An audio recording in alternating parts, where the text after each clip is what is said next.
আমাদের তিনটা জোট হবে, দুইটা অরাজনৈতিক, একটা রাজনৈতিক জোট।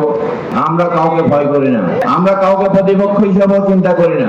বিগত দিনে 26 আমাদেরকে করতে দেওয়া হয়নি সঠিকভাবে।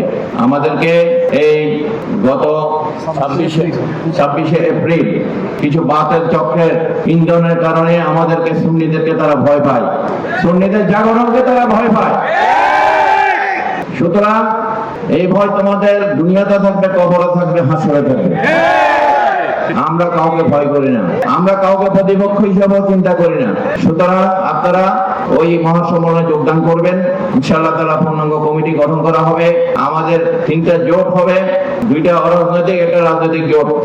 আমাদের আজকে অরাজনৈতিক আহলে সুন্নাত ওয়াল জামাতের কমিটি ঘোষণা করা হলো।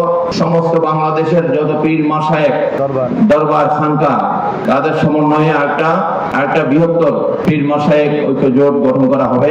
আর এই মাসের 30 তারিখ প্রেস ক্লাবে একটা রাজনৈতিক জোট, বৃহত্তর সুন্নি জোট গঠন করা হবে। ইনশাআল্লাহ তাআলা আপনারা এক বছর আপনারা চুপচাপ করে আপনারা দেখেছেন কি হচ্ছে দেশে, আমরা সব খেয়াল করেছি। সুতরাং এই দেশের বিরুদ্ধে যারা কথা বলবে, এই দেশে যারা আহলে সুন্নাত ওয়াল জামাতের বিরুদ্ধে যারা কথা বলবে, তাদেরকে আমরা চিহ্নিত করে রেখেছি।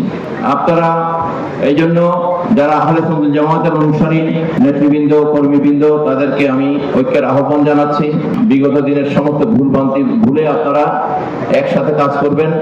আমরা কাঁধে কাঁধ মিলিয়ে কাজ করব এবং দেশ যেন এগিয়ে যায়। দেশের বিরুদ্ধে যারা কাজ করবে তাদের বিরুদ্ধে আমরা একসাথে তাদেরকে প্রতিরোধ করবো ইনশাআল্লাহ।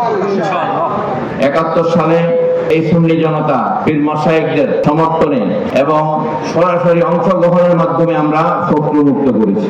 এই দেশের স্বাধীনতার সার্বভৌমতা রক্ষায় যদি আমাদেরকে আবার যদি নামতে হয়, আমরা সুন্নি জনতা পীর মাশায়েখরা আমরা প্রস্তুত আছি। এই দেশের যে কোনো মূল্যে স্বাধীনতার সার্বভৌমতাকে আমরা রক্ষা করার জন্য, অক্ষুণ্ণ রাখার জন্য আমরা লড়াই করবো ইনশাআল্লাহ। আর আরেকটা বিষয়, এই যে আগামীকাল বা পরশুদিন রবিউল আউয়াল মাসে চাঁদ উঠবে, বর্তমান সরকারকে, অন্তর্বর্তী সরকারকে আমরা বলতে চাই, ঈদ মিলাদুন নবী এইটা ইমানদারদের ইমানের খোরাক।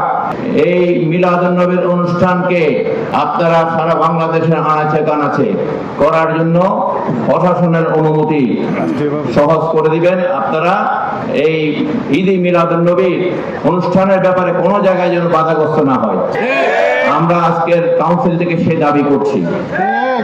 এবং এই দেশে মিলাদুন নবীও যারা করে, সিরাতুন নবী যারা করে, তারা করুক। কারণ আমরা কখনো সিরাতুন নবী বাধা দিইনি, আমরা কখনো সিরাতুন নবী করতে বাধা দিইনি কাউকে। যে সরকারে আসুক, আমরা এই দেশে মিলাদুন নবী হয়েছে, সিরাতুন নবী হয়েছে। কেউ যদি জোর করে এই দেশে তাদের মতবাদ চাপিয়ে দিতে চায়, তাহলে সুন্নি জনতা তাদেরকে কঠোর হচ্ছে, তাদেরকে এটার জবাব দেবে।